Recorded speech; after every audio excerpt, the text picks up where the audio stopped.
প্রয়োজনে আমরা সেই ইউনো অফিস ঘেরাও করব, থানা অফিস ঘেরাও করব, ওসির কার্যালয় আমরা ঘেরাও করব, জেলা প্রশাসকের কার্যালয় আমরা ঘেরাও করব। আমরা প্রয়োজনে এলাকাবাসী ঐক্যবদ্ধ হয়ে আমরা সেই স্বরাষ্ট্র মন্ত্রণালয় আমরা ঘেরাও করব।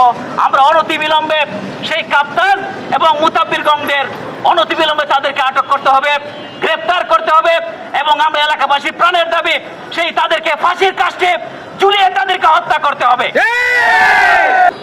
আপনারা জানেন গত কিছুদিন আগে আমাদের জারুলিয়ার বিশিষ্ট কাপড় ব্যবসায়ী আব্দুল্লাহ সাহেব, উনি একজন বদ্ধ মানুষ ছিলেন, উনি একজন নম্র মানুষ ছিলেন।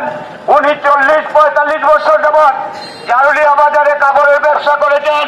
উনি কারো সাথে কোনো দিন দ্বন্দ্ব করেন নাই, কারো কুসমালোচনা করেন নাই। উনি অত্যন্ত ভালো মানুষ। উনার দলিলকৃত জায়গার উপরে উনি বাস কাটতে গেলে এই ঘাতকরা নির্মম ভাবে আমার চাচা আব্দুল্লাহ মিয়াকে হত্যা করে, তারই প্রতিবাদে আমরা আজকের এই মানববন্ধন, উত্তম মানববন্ধনে আমরা বলতে চাই, প্রশাসন নীরব কেন? প্রশাসন নীরব কেন? আমাদের জারুলিয়ায় এর আগেও একটি খুন হয়েছে। সম্মানিত চুনারঘাট উপজেলাবাসী, এখন পর্যন্ত একটি আসামিও ধরা হয় না। সেই কাপ্তান এবং মুতাব্বির তারা তার বুকের উপর উঠে আবার সেই ধারালো অস্ত্র দিয়ে তাকে কুপিয়ে নির্মমভাবে হত্যার পরে তারা হত্যা নিশ্চিত হয়ে তারপর সেখান থেকে তারা ভিড় দর্পে পালিয়ে যায়। এই কাপ্তান এবং মুতাব্বির গংরা তারা দুর্দান্ত সন্ত্রাসী, তাদের পিতামাতারও দুর্দান্ত সন্ত্রাসী ছিল। তাদের ইতিহাস পর্যালোচনা করলে আমরা দেখি সেই তাদের বাবারও সন্ত্রাসী ছিল, তাদের গোষ্ঠীকুর্মা যারা আছে তারাও সন্ত্রাসী ছিল এবং বিশেষ করে সেই কাপ্তান এবং মুতাব্বির তারা আগ থেকেই সারা সন্ত্রাসী।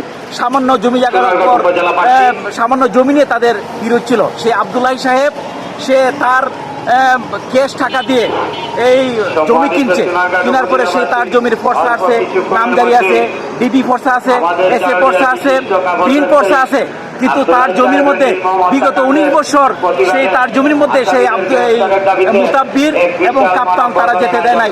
সে সামান্য একটা বাঁশ কাটতে গেল, বাঁশ কাটার অপরাধে তার জমি থেকে বাঁশ কাটতে গেল।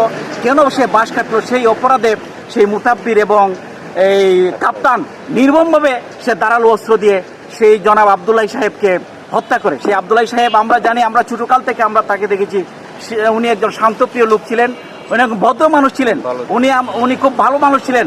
এই সমাজের কাউকে উনি একটা তুইতুকার বলে কোনো গালি আমরা দিতে আমরা শুনি নাই, আমরা দেখি নাই। এখন আমরা এই প্রশাসনের সহযোগিতা চাই।